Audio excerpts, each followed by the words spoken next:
We left Thor and just kept going. Cầu Quan Trung, Cần Thơ. And this was Can Tho.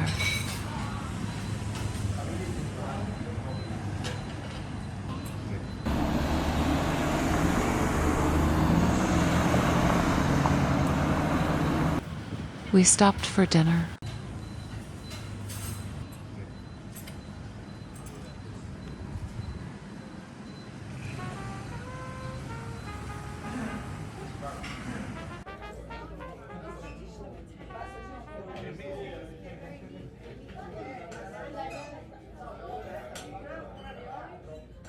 They've been here.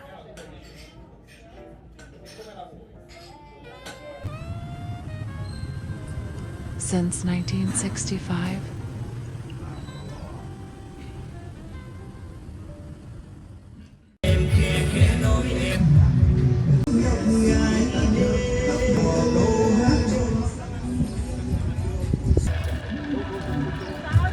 We slowed down.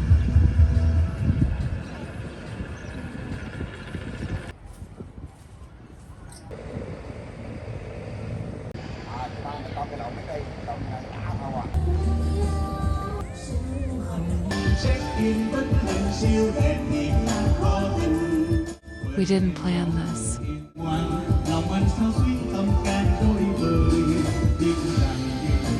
But we stayed for a while.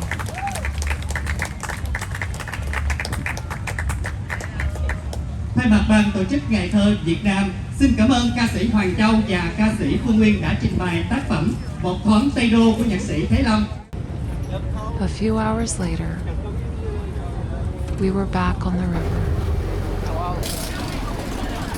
Dạ rồi, tới đây mình thấy nó sóng nó nhập rất là to nha anh chị, cho nên là mình có bị giăng ướt á, thì cũng thông cảm với tụi em xíu nha.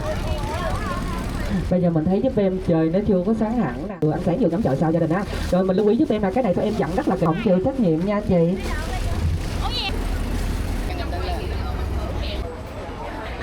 They took us to a small noodle workshop.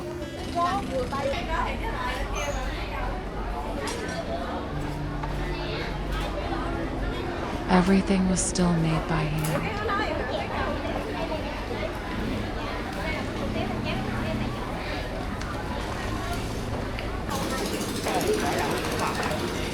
Gạo 30 mì á, 9 đồng.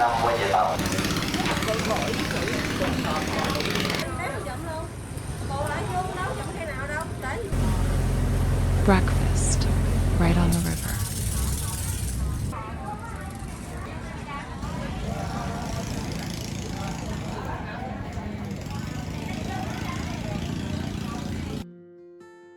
Ví dụ mình thấy CT, cô chú ở Cần Thơ, VL cô chú ở Vĩnh Long. Rồi mình nhận viên giúp em nè, ghe đeo đậu trên nổi, bác có những chiếc phí. By the time we got back, the city was already awake.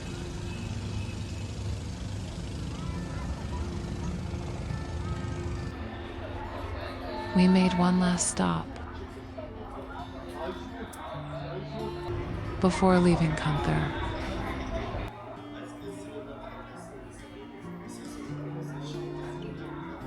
Time felt slower here.